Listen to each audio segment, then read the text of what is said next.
Welcome back to my channel বন্ধুরা। চলে এসেছিলাম আজকে শিলিগুড়িতে। আর শিলিগুড়ি দার্জিলিং মোড় থেকে একটু রাউন্ড দেবো, ঘুরবো আমি।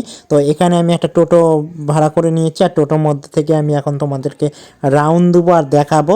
তো শিলিগুড়ির যে ব্যস্ত শহর, সেই ব্যস্ত শহরের আজকে ভিডিও তোমাদের সামনে আমি তুলে ধরেছি। তো আমার সঙ্গে এই দাদারাও আছে, আমরা টোটালি 4 জন আছি। আর তোমাদেরকে দার্জিলিং মোড় থেকে স্টার্ট করে আমি তোমাদেরকে দেখিয়ে দেবো। দেখতে থাকো শুরু থেকে শেষ পর্যন্ত। ভিডিওটা একটু লং হবে কিন্তু খুব ভালো লাগবে, মজা লাগবে, দেখতে থাকো। তো এটা হচ্ছে শিলিগুড়ি দার্জিলিং মোড়, আর এখান থেকে আমি চলে গেলাম। আর হ্যাঁ, শিলিগুড়ি উঠতেই কিন্তু তোমাদের আগে বলে দিই, যে কোনো টোটো হোক বা টোটো হোক, অটো হোক, যেখানে উঠবে তোমরা সেখানে কিন্তু আগে কিন্তু ভাড়াটা কন্ট্যাক্ট করে নিও, না হলে কিন্তু কিছু দূর যাওয়ার পর কিন্তু ভাড়াটা কিন্তু অনেকে বেশি বলে, ঠিক আছে? তো সেটা তোমরা কন্ট্যাক্ট করে নিবে। আর এছাড়াও তোমরা বুক করতে পারবে। আর দেখো, এটা আমি যাচ্ছি কিন্তু এর দিকে, সিটি সেন্টারের দিকে যাচ্ছি। তো খুব সুন্দর। আর মেন কথা হচ্ছে, আমি কলকাতার তো অনেক কিছুই চিনি, কিন্তু শিলিগুড়ি সেই রকম চিনি না। তো শিলিগুড়ি এটা দিয়ে আমার 3বার আসা হলো, তো তৃতীয়বার শিলিগুড়িতে এসেছি। তো শিলিগুড়ি সব কিছু সেরকমভাবে চেনা হয়নি, বাট এখন অচেনা জায়গাও চিনে নিতে পারি ম্যাপ দেখে। তো এটাই হচ্ছে ব্যাপার। যদিও তোমরা কোনো জায়গা যদি না চেনো, তো সেখানে গিয়ে তোমরা গুগল ম্যাপ ইউজ করলে কিন্তু সব কিছু তোমরা শিখে যাবে বা চিনে যাবে, এই হচ্ছে ব্যাপার। তো এখন মানুষ বেশিরভাগ গুগল ম্যাপ দেখেই সব কিছু চিনে যায়। তো আমি গুগল ম্যাপ দেখেই সব কিছু দেখে নিই, কোথায় কী আছে, কোন রাস্তায় কী দিক, কোন দিক যেতে হবে, এটা হচ্ছে ব্যাপার। সামনে কিন্তু সিটি সেন্টার, এই যে ওভারব্রিজটা তৈরি হচ্ছে নতুন, দেখো। তো এই ওভারব্রিজটা পেরিয়ে যাওয়ার পরে কিন্তু সিটি সেন্টার চলে আসবে, তারপর চলে যাবে সায়েন্স সিটির দিকে। তো আমি সিটি সেন্টার, সায়েন্স সিটির এগুলো কিন্তু ভিডিও কিন্তু আপলোড দিয়েছি অলরেডি আমার ফেসবুক ইউটিউব দুটোতেই আপলোড হয়ে গেছে অলরেডি, তোমরা দেখেছো। তো এছাড়াও তোমরা আরও অনেক ভিডিও দেখতে হবে, এইরকম নিউ নিউ মিনি ব্লগগুলো দেখতে হবে, মিনি ব্লগ, লং ব্লগ, সব কিছু দেখতে হবে তোমরা, শুধু সঙ্গে থাকো। তো আমার একটা ফেসবুক আইডিটা প্রবলেমের জন্য আমি একটা নতুন ফেসবুক আইডি খুলেছি। তো সেই ফেসবুক নতুন আইডিটা তো আমার এই ভিডিও আপলোড হচ্ছে, আর ওল্ড যেটা আগের ফেসবুক আইডি আছে সেটাতেও ভিডিও আপলোড হচ্ছে। তো দেখো, আমরা কিন্তু ঘুরতে ঘুরতে কিন্তু পাহাড় এলাকায় চলে আসলাম। পাহাড় এলাকা বলতে কি, শিলিগুড়ি শহরের মধ্যে ঘোরাফেরা করতেই কিন্তু তোমরা দেখতে পাবে খুব সুন্দরভাবে পাহাড় এলাকা। তো দেখো, পাহাড়, কাঞ্চনজঙ্ঘা, এগুলো কিন্তু তোমরা দেখতে পাবে। ওই যে সেই দূরে দেখো পাহাড় দেখা যাচ্ছে। অ্যাকচুয়ালি আমি কিন্তু এটা আমার গোপ্রো ক্যামেরা থেকে ভিডিওটা শ্যুট করেছি, তার জন্য খুব সুন্দরভাবে ছবিটা এসেছে, ক্লিয়ারভাবে। আর আমি কিন্তু গোপ্রো ক্যামেরা থেকে কিন্তু জুম করতে পারবো না, জুম হয় না সেই রকম। গোপ্রো ক্যামেরার জুম সিস্টেম আছে কিনা আমার জানা নেই। তো যাই হোক, আমি গোপ্রো ক্যামেরা নতুন কিনেছি, তার জন্য আমি জুম সিস্টেম খুঁজে পাইনি। তো জুম করে তোমাদেরকে যে পাহাড়টা টেনে নিয়ে এসে দেখাবো সেরকম দেখাতে পারছি না, বাট আমার ডিএসএলআর বা ফোন দিয়ে হলে আমি জুম করে তোমাদেরকে দেখিয়ে দিতে পারতাম।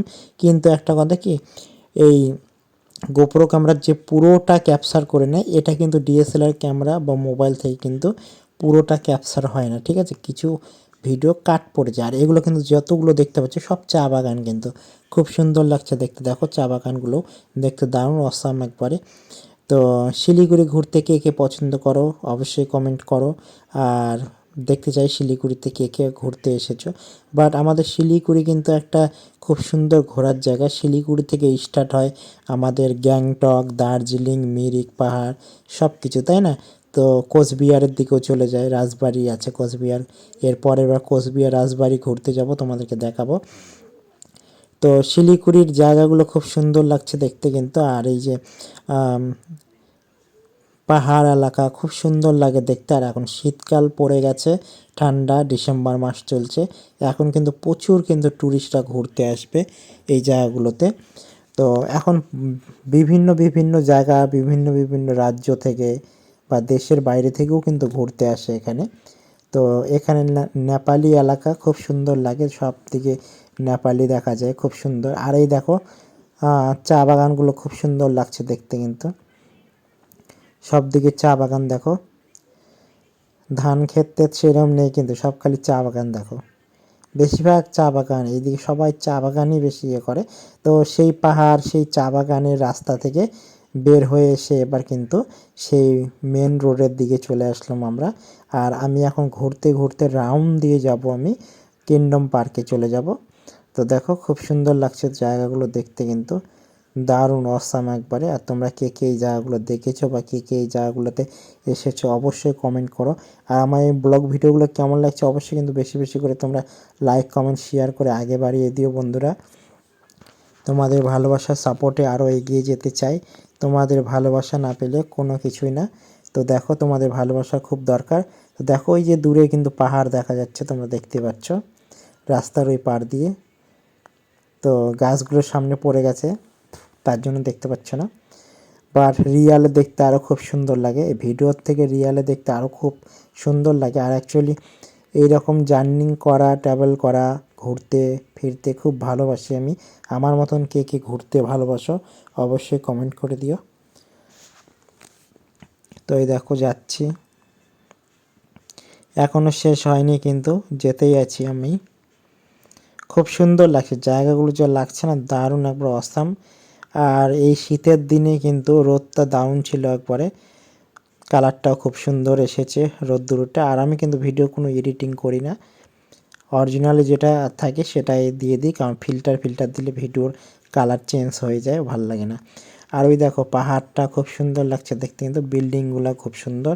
এখানে হয়তো ওভারব্রিজ হচ্ছে, তৈরি হবে, অনেক মাটি ফাটি পড়ে আছে। ওই যে দূরে দেখো পাহাড় দেখা যাচ্ছে। তো পাহাড়েরও ভিডিও আসবে, আর এছাড়া পাহাড়ের ভিডিও আমার আগের ছিল, তো ওগুলো ওল্ড ভিডিও, আমি নিউ ভিডিও দেওয়ার চেষ্টা করব তোমাদেরকে। দেখতে থাকো, সঙ্গে থাকো সবাই। তো এই ধরনের ব্লগ ভিডিওগুলো কেমন লাগছে বন্ধুরা অবশ্যই বেশি বেশি করে লাইক কমেন্ট শেয়ার করে আগে বাড়িয়ে দিও। আর প্রত্যেকের উদ্দেশ্যে বলছি, ভিডিওগুলো দেখছো কিন্তু লাইক কমেন্ট করছো না, একটা করে লাইক একটা করে কমেন্ট করে দিও। নেক্সট ভিডিওতে আবার দেখা হচ্ছে, টাটা বাই।